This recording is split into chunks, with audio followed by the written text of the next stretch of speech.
সকলো দৰ্শকলৈ মই নাজনীন চুলতানাই স্বাগতম জনাইছোঁ। আজি মই মূলা শাকৰ এটা খুবেই সহজ ৰন্ধন প্ৰণালী আপোনালোকৰ আগত প্ৰস্তুত কৰিব ওলাইছোঁ। আশা কৰোঁ চাই ভাল পাব। মূলা শাকটো আমি সদায় খায়ে থাকোঁ, তথাপিও মই আজি আপোনালোকলৈ আগবঢ়াব খুজিছোঁ। চাওকচোন কেনে লাগে। যদি মোৰ ভিডিঅ'টো চাই ভাল লাগে তেন্তে চেনেলটো ছাবস্ক্ৰাইব কৰিব আৰু বেল আইকনটোত ক্লিক কৰিব।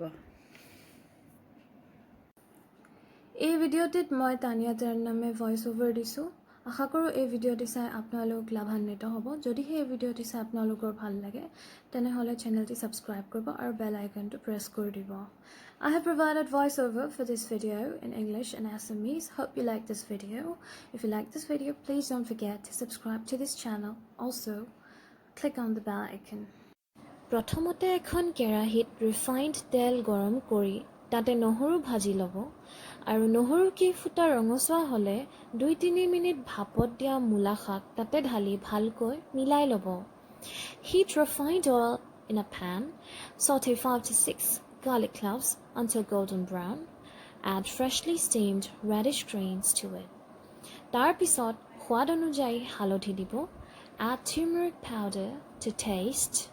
আৰু লগতে এটা জলকীয়া মাজত ভাঙি দি দিব। Break a red chili into 2 halves and add to the mixture. তাৰ পিছত সোৱাদ অনুযায়ী নিমখ দিব। Add salt to taste. আপোনালোকে জানেনে মূলা শাকৰ খাদ্যপ্ৰাণ আৰু এণ্টিঅক্সিডেণ্ট গুণাগুণ যথেষ্ট।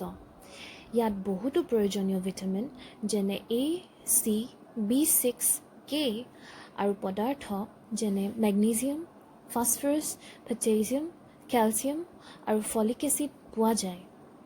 Radish grains are enriched in antioxidant properties. It contains vitamins and minerals like A, C, B6, K, and elements such as magnesium, phosphorus, potassium, calcium, as well as folic acid. উপকৰণখিনি ভালকৈ লৰাই লৈ ঢাকন মাৰি সিজিব দিব। Cover the pan with a lid and let it simmer for 6 to 7 minutes. আপোনালোকে দেখিবলৈ পাইছে যে শাকখিনি ভালকৈ সিজি গৈছে।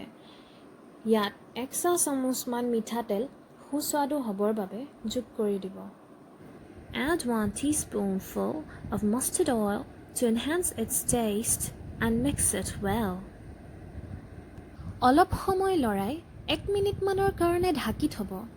শাকৰ ব্যঞ্জন জুতি লগাই খোৱাৰ বাবে প্ৰস্তুত হৈ গৈছে। Cover it for around 1 minute and serve hot. দেখিবলৈ খুবেই সতেজ আৰু খাবলৈ সুস্বাদু।